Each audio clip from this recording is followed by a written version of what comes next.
दोस्तों आज मैं आपको साउथ एशिया के ग्रुप SAARC सार्क के नक्शे के बारे में बताने वाला हूं, जिसका पूरा नाम है south Asian association for regional corporation. Hindi में इसको दक्षिण एशियाई क्षेत्रीय सहयोग संगठन कहा जाता है। यह दक्षिण एशिया के देशों का एक भू राजनीतिक संघ है। बेसिकली आपको ग्लोबल साउथ में इंडिया, पाकिस्तान, बांग्लादेश, नेपाल, भूटान, श्रीलंका जितने भी देश नजर आते हैं, ये सब सार्क का हिस्सा हैं। सार्क की जो स्थापना है वो 8 दिसंबर 1985 को बांग्लादेश के ढाका में हुई थी और इसको बनाने का मुख्य उद्देश्य ये था कि ये जितने भी सदस्य देश हैं इनके बीच में संयोग, शांति और समृद्धि को बढ़ावा देना है। देखो, साधारण भाषा में मैं आपको समझाऊं तो इस पूरे ग्लोबल साउथ के एरिया में जब भी कोई काम करवाना हो, बड़ा काम करवाना हो जिससे कि यहाँ के देशों के लोगों की जिंदगी प्रभावित हो, तो उसके लिए हर एक देश का सहयोग चाहिए होता है। तो उस संयोग को हासिल करने के लिए, शांति से काम करने के लिए इस ग्रुप को बनाया गया था।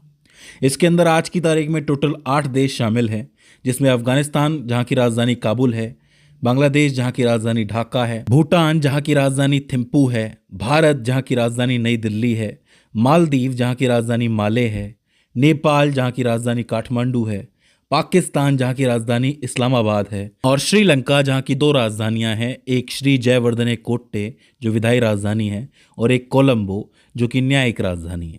तो इस तरीके से इन 8 देशों का संयोग हासिल करने के लिए, किसी भी काम को इजीली करने के लिए इस ग्रुप को बनाया गया था। इस ग्रुप का जो सबसे नया मेंबर है वो अफगानिस्तान है, क्योंकि 2007 में आके उसने इस ग्रुप को ज्वाइन किया था।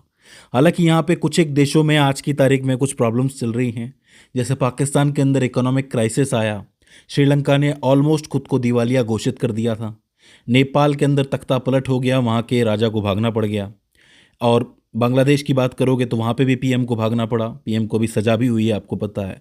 अफगानिस्तान के अंदर तालिबान की सरकार आ गई। इसके अलावा अभी हाल ही में इंडिया और पाकिस्तान के बीच में एक तनाव की स्थिति पैदा हुई थी और आज तक तनाव बना हुआ है। तो ऐसे में ग्लोबल साउथ के अंदर स्टेबिलिटी तो बहुत ही कम देखने को मिलती है, फिर भी SAARC बना हुआ है। अब अगर सवाल ये बने कि सार्क के मुख्य उद्देश्य क्या हैं, तो आप ये लिख सकते हो कि सबसे पहले तो जन कल्याण। दक्षिण एशिया के जितने भी लोग हैं उनके जीवन स्तर के अंदर जो जिंदगी वो जी रहे हैं उसमें सुधार करने का काम सार्क का है कि भाई यहाँ के लोगों को अच्छी लाइफ मिल सके। आर्थिक विकास, जैसे क्षेत्र में आर्थिक विकास हो सके, सामाजिक प्रगति हो सके और साथ ही सांस्कृतिक विकास को तेज किया जा सके। इसके अलावा सभी देशों के बीच में आपसी विश्वास बने, जिससे कि सदस्य देशों के अंदर तनाव कम हो सके।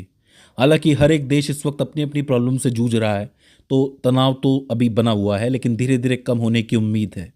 इसके अलावा हर चीज़ के अंदर सक्रिय सहयोग मिल सके, जैसे समंदर के अंदर कोई काम करना हो तो समंदर को लेके कोई तकलीफ ना हो, क्योंकि आपको पता है कि जितने भी देशों की सीमा समंदर से लगती है उसका अपना खुद का एक क्षेत्र होता है समंदर का। अगर आप दूसरे के क्षेत्र में जाओ तो वहाँ प्रॉब्लम क्रिएट होती हैं। तो ऐसे में आर्थिक, सामाजिक, सांस्कृतिक और तकनीकी विकास के लिए इनका सक्रिय सहयोग ज़रूरी है। एक दूसरे का सहयोग करो, सहायता करो और आगे बढ़ो। इसके अलावा अन्य मंचों पर भी सहयोग मिल सके, साझा हित हो सके, इसीलिए भी सार्क को बनाया गया था। तो ये इसके मुख्य उद्देश्य थे। तो अब अगर आपसे सार्क के विषय में कोई सवाल पूछे तो आप उसका जवाब दे सकते हो। मेरी कोशिश ये थी कि आपको इसकी जानकारी होना जरूरी है, जिससे कि इसका क्वेश्चन सुन के आप इजीली जवाब दे सको। तो दोस्तों, मुझे उम्मीद है कि ये छोटी सी वीडियो भी आपके लिए हेल्पफुल साबित रही होगी। अगर इसके बाद भी इसके अंदर कोई क्वेरी आती है, कोई दिक्कत आती है, तो आप हमें कमेंट सेक्शन के अंदर बता सकते हैं। तो दोस्तों, आज की इस वीडियो के अंदर बस इतना ही। See you in the next one.